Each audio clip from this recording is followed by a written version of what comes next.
दिलच विद्यार्थी आहे विश्वजित तेलंगे, जो मागच्या 3 वर्षापासून नीटची एक्झाम तयारी करत होता. मी 2022 पासून नीटची परीक्षा देतोय.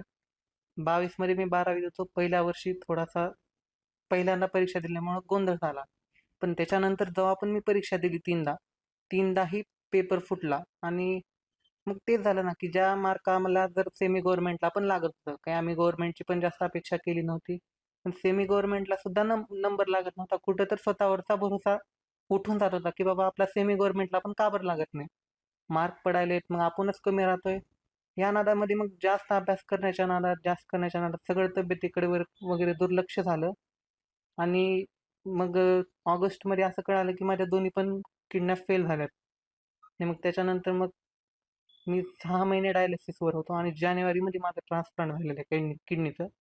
त्याच्यानंतरही मी जिद्द नाही सोडली आणि डबल परीक्षा दिली. एक मला विनंती करायची की या आजाराला कुठेतरी सरकारने काहीतरी PWD मध्ये कुठेतरी मान्य केलं पाहिजे. बरं. कारण हे एक प्रकारे अपंगत्वासारखंच आहे हे. संदीप भोसले, सामटी न्यूज, लातूर.